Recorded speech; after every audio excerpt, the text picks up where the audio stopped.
안녕하세요. 오늘은 6월 10일입니다. 연중 10주간 월요일이고요. 마태복음 5장 1절에서 12절 잘 알고 있는 행복선언, 진복팔단, 상산수훈입니다. 오늘 제목은요, 8가지의 행복, 팔복을 말하고 있는데, 먼저 이 행복선언은 하느님 나라의 기초입니다. 팔복을 통해서 마테오 복음사가는 예수님의 생애에서 가르치는 모든 활동, 다시 말하면 가르침, 선언이죠. 하느님 나라 다가왔다, 회개하고 복음을 믿어라 뿐만 아니라 기적이라든가 또 치유라든가 또 구마라든가 모든 그분의 활동을 팔복을 통해서 그 근거, 예수님의 활동의 정신이라고 할까? 뿌리를 말씀하고 있죠. 시편도 비슷합니다. 시편 1편 1절에 보면 악인의 꾀를 따르지 아니하는 자는 복이 있다 하는 말씀을 하고 있죠.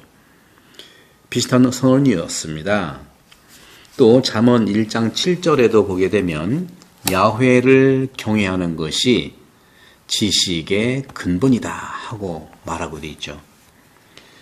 과학이라든가 지혜는 인간이 잘 살아가는 기술이에요. 이것은 이스라엘 사람들에게 성공을 약속하고 있습니다. 하느님은 영원한 행복이시며 또 행복 자체이세요. 그렇기 때문에 그분의 계명을 지키고 그분의 이름을 부르는 사람은 행복할 거라는 선언이 오늘 진복팔단, 상상수훈, 또 행복선언이죠. 구약 성경은요, 이런 종류의 약속을 아끼지 않았어요.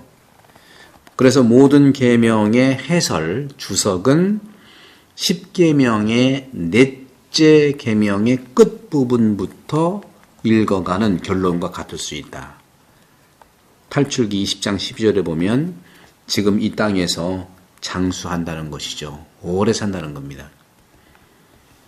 이 약속이 모든 시대에 유효하다면 더욱이 메시아의 시대, 다시 말하면 구세주께서 오실 때 이루어져야 한다는 것이죠. 하지만 구약 성경은 이미 몇 가지 유보 사항을 제시하고 있어요.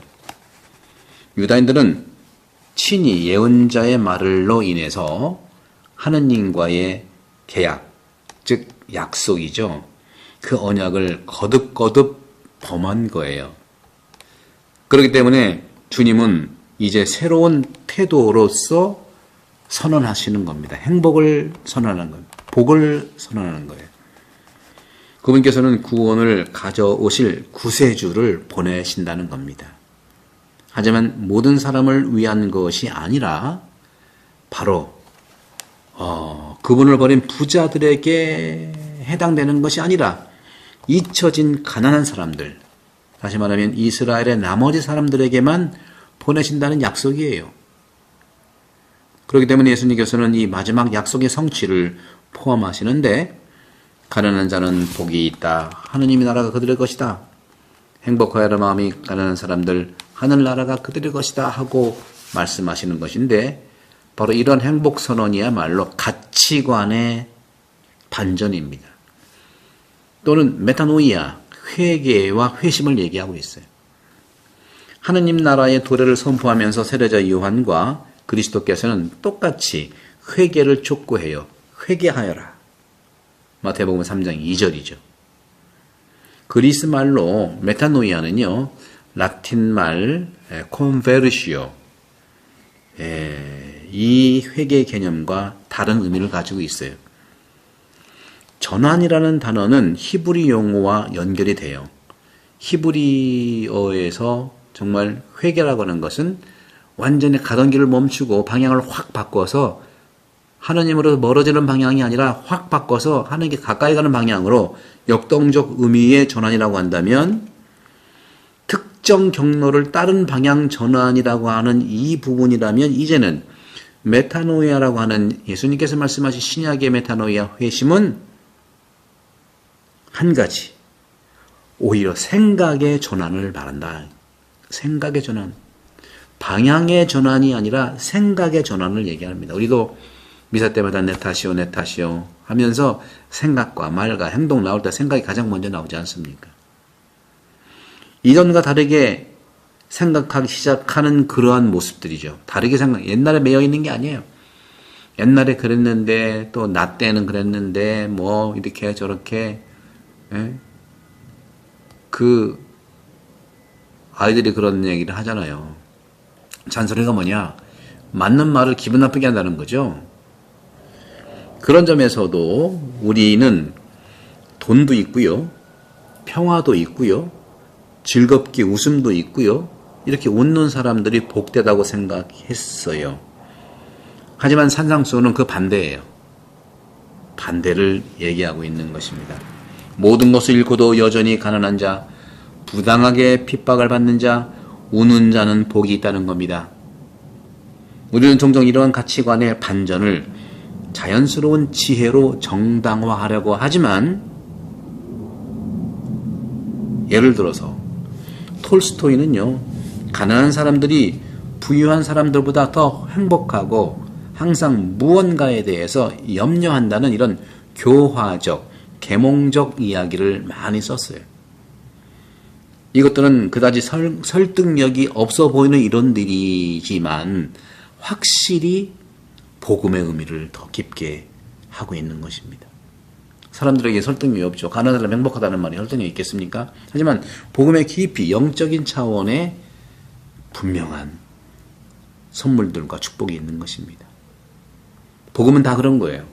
제가 계속해서 이 10분 복음 묵상에서 강조하고 있는 것이 그런 것들이죠. 제가 지금 똑같은 말씀을 하고 있지만 예화가 달라지는 거예요. 똑같습니다. 복음은.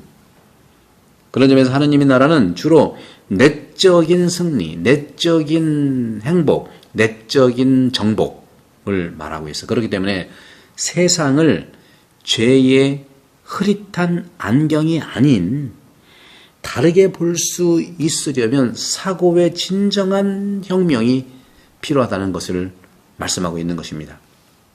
그렇기 때문에 오늘 말씀하신 진복 8단 산상수훈 행복선언은 신성한 행복이에요. 생각이 일관적이라면 몇 가지 기본 원칙에서 시작되어야 합니다.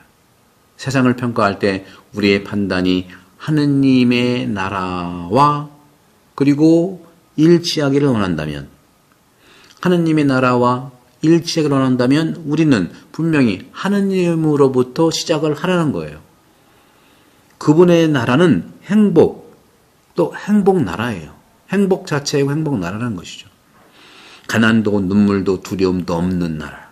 하지만 그리스도의 육화, 하느님이 사람이 되신 이 강생의 신비로 하느님은 비참함과 슬픔과 박해로 가득 찬 세상 안으로 들어왔다는 겁니다.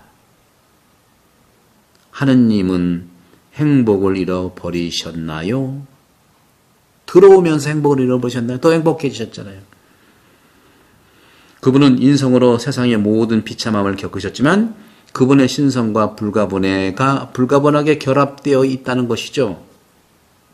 그렇기 때문에 그분은 영원히 축복을 받으시고 그분을 부르는 사람이 있는 비참한 깊은 곳에 스스로 다가가시고 머무르시고 이르신다는 것이죠. 이것이 엄청난 신비이고 소유한 모든 것을 잃어버린 그 순간만큼 행복했던 적이 없다고 하는 신자들의 증언도 굉장히 많습니다. 예를 들어서 신앙 때문에 감옥에 갇혔던 어느 한 신부님이 계세요.